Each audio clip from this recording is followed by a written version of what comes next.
मेरा देवर औरतों की मसाज करता था और औरतें भी खुशी खुशी देवर से मसाज करवा लेती। मेरा भी दिल करता कि कोई मुझे भी मसाज करे। लेकिन एक रात मैं बहुत थकी हुई थी। देवर को कहा, लाइट बुझाकर मेरी मसाज कर दो, तो मेरे होश उड़ गए। देवर ने तो मेरे सारे कपड़े। रोज के कामकाज भरी जिंदगी से मैं थक जाती थी। पिछले 5 साल से मेरा यही रूटीन था और मेरे रूटीन में रत्ती बराबर भी फर्क नहीं आया था।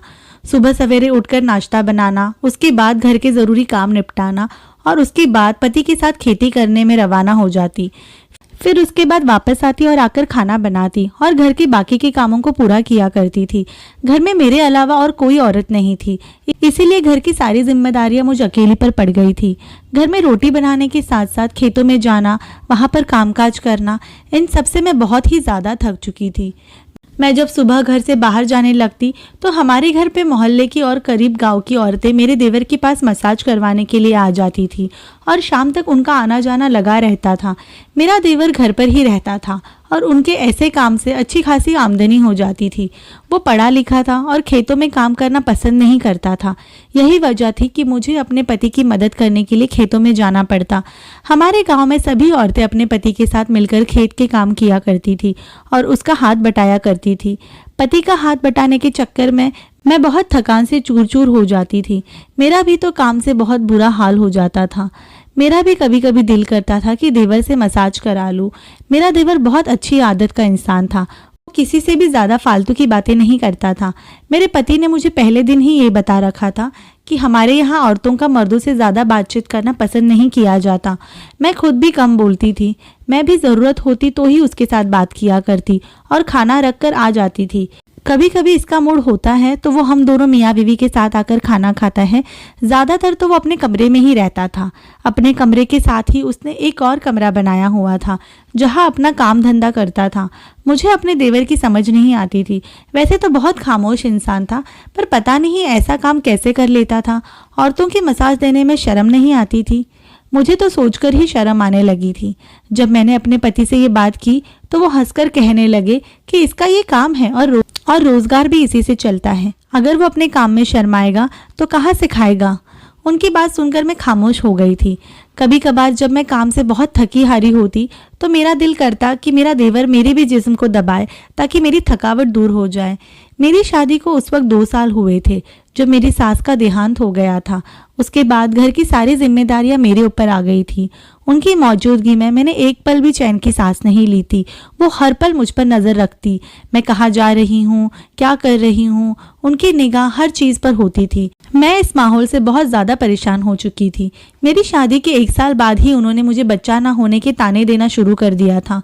ऊपर वाले से मैं रो रो कर दुआ मांगती थी कि जल्द से जल्द मुझे अपनी सास के तानों से छुट्टी मिल जाए, मगर शायद मेरी किस्मत में अभी कुछ और ही लिखा था। मैं अभी तक बेऔलाद थी। एकदम से मेरी सास बीमार रहने लगी थी। बड़े बड़े डॉक्टर से उनका इलाज करवाया, मगर उनकी बीमारी किसी के भी समझ में नहीं आ रही थी। उनके दोनों बेटे उनसे बहुत ज़्यादा प्यार करते थे। मेरे ससुर का तो बहुत साल पहले ही देहांत हो गया था। मेरी सास ने उन दोनों को माँ और बाप दोनों बनकर अकेले ही पाला था। जब मेरी सास बीमार पड़ गई तो दोनों बेटे उनकी चारपाई के साथ लगकर बैठे रहते थे और तमाम जमा पूंजी अपनी माँ के इलाज में खर्च कर दी थी, ये सोचकर कि शायद उनकी माँ बच जाए। मेरी सास के जाने के बाद सारी जिम्मेदारियां मुझ पर आ चुकी थी। घर के काम के साथ साथ अपने पति के साथ जाकर खेतों में काम करना पड़ता था। मेरी सास की बीमारी के दौरान हमारे हालात काफ़ी हद तक खराब हो चुके थे और कर्ज उतारने के लिए ही हम तीनों ही अपनी जगह बहुत ज़्यादा मेहनत कर रहे थे ताकि जल्दी से कर्जे से छुटकारा पा सके।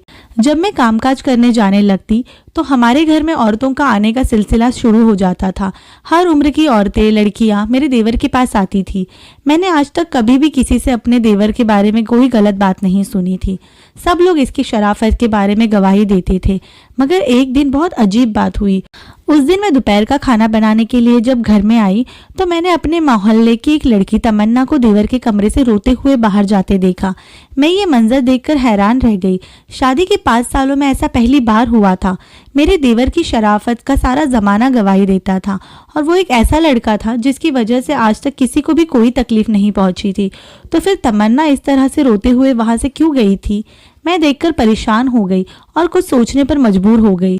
उसके बाद घरेलू जिम्मेदारियों में लगकर मैं इस बात को जैसे भूल ही गई। कुछ दिन बाद जब मैं खेतों से वापस आ रही थी तो तमन्ना मेरे साथ इधर उधर की बातें करने लगी। मैं इससे जल्दी जल्दी बात करके जान छुड़ाकर घर भागने के चक्कर में थी, क्योंकि मुझे अभी घर जाकर खाना बनाना था और फिर पति को देने के लिए वापस भी आना था। मगर वो बातें खत्म करने का नाम ही नहीं ले रही थी। जब अचानक उसकी एक बात सुनकर मैं चौंक गई। वो मेरे देवर के बारे में बात करने लगी कि मेरे देवर ने उसके साथ कुछ अच्छा नहीं किया। मेरे बहुत बार पूछने पर उसने बताया कि मेरे देवर ने उसके साथ गलत किया है। इतना कहने के बाद वो अपने घर वापस चली गई और मैं इसके बारे में सोचते हुए घर वापस आ गई। अब मैं परेशान हो चुकी थी, न जाने क्या बात है। उस दिन भी वो रोते हुए वापस गई थी।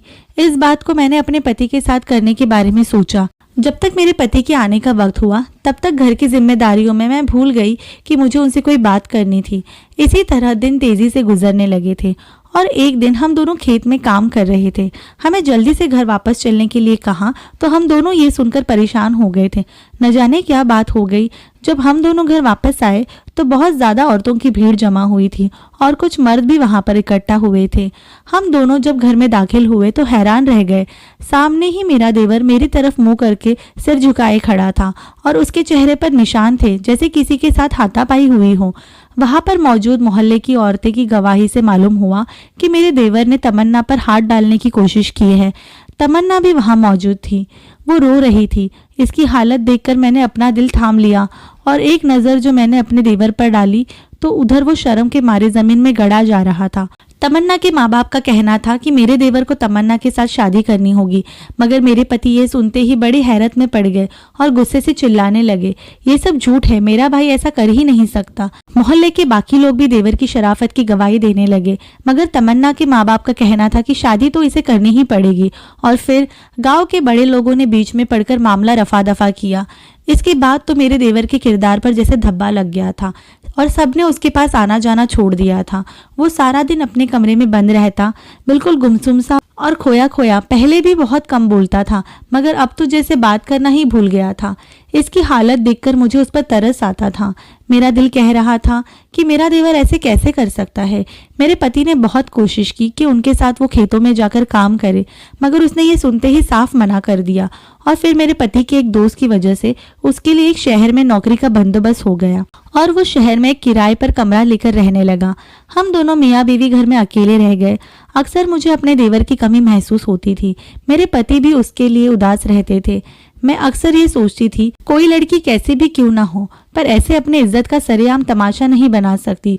दूसरी तरफ मेरा देवर था। मैंने उन 5 सालों में उसमें कोई भी खराबी नहीं देखी थी। मैं समझ नहीं पा रही थी कि ये सब क्या था।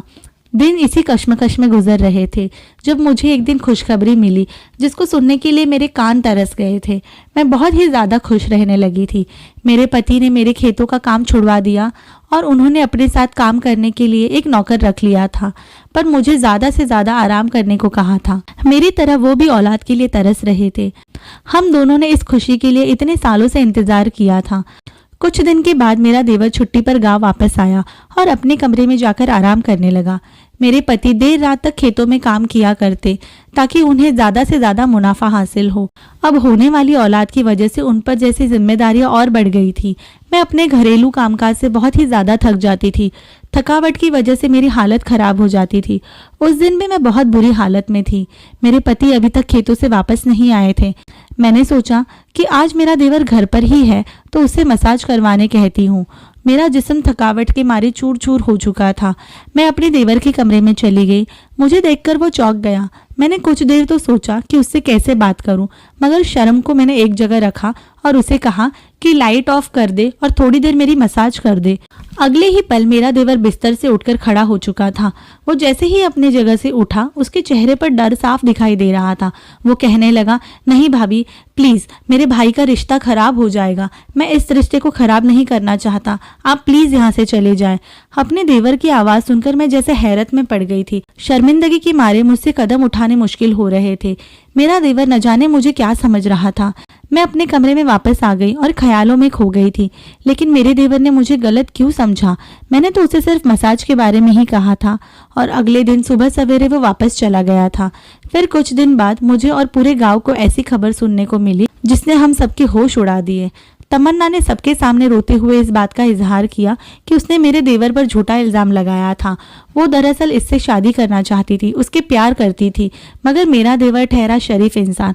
उसने तो तमन्ना को इस बात से मना कर दिया। उसे समझाने की कोशिश की तो तमन्ना ने उल्टा उस पर ही इल्ज़ाम लगा दिया ताकि मजबूर होकर उसे शादी करनी पड़े। इस बात से तमन्ना का बहुत ज़्यादा नुकसान हुआ। उसके माँ बाप ने उसका रिश्ता अब एक बहुत ही बड़े उम्र के आदमी से तय कर दिया था और कुछ दिनों बाद उसकी शादी होकर वो यहाँ से चले जाने वाली थी। और अब मेरा देवर भी जैसे सबकी नज़रों में सही हो गया था, मगर मैं सोच सोच कर परेशान होती रहती। न जाने उस दिन मेरे देवर ने मुझे ऐसा क्यों कहा, मुझे क्यों गलत समझा, ये सोचकर मैं जैसे पागल हो रही थी। 1 महीने की छुट्टी पर मेरा देवर घर वापस आया तो मुझसे नजरें चुरा रहा था। मैंने भी उससे बात करने की कोशिश नहीं की। आज भी मेरे पति खेत गए थे और उन्होंने लेट आना था। मैं खाना देने के लिए उसके कमरे में गई तो वो मुझे कहने लगा कि मैं आपसे ज़रूरी बात करना चाहता हूँ। उस दिन जो कुछ भी हुआ मैं उस पर बहुत ज़्यादा शर्मिंदा हूँ। दरअसल तमन्ना की वजह से मेरा दिमाग की हालत बहुत ज़्यादा ख़राब हो चुकी थी। मुझे ऐसा लगता था जैसे हर औरत मुझ पर इल्ज़ाम लगा देगी। मेरी नासमझी की वजह से मेरे मुंह से आपके लिए ऐसी बातें निकल गई। आप प्लीज़ मुझे माफ़ कर दे। मैं जो इतने दिनों से इसी कश्मकश में थी और शर्मिंदगी से खुद से नज़रें चुरा रही थी, अपने देवर के इस बात पर जैसे मेरे सीने से बोझ हल्का हो गया। मैंने उससे कहा, आज मैं तुम्हारी दिमागी हालत समझती हूँ और मैं तुमसे नाराज़ नहीं हूँ। वो भी जैसे मेरी बात सुनकर हल्का फुल्का सा हो गया। उसने बताया वो अपनी ऑफिस की एक लड़की को पसंद करता है और उससे शादी करना चाहता है। हमें भला ये खुश रहे, हमारे लिए तो यही काफ़ी था। मुझे उसके बाद प्यारा सा बेटा हुआ। मेरा देवर अपने भतीजे पर प्यार लुटाता था। हमने कुछ दिन बाद उसकी शादी की तारीख तय कर दी और अब मेरे देवर की शादी हो चुकी थी। हम सब बहुत खुश थे। दोस्तों, उम्मीद करती हूँ आपको हमारी कहानी अच्छी लगी हो। कहानी अच्छी लगने पर लाइक और शेयर ज़रूर करें और ऐसी कई दिलचस्प कहानियाँ सुनने के लिए आपके कहानी सुनो चैनल को सब्सक्राइब करना ना भूलें। धन्यवाद।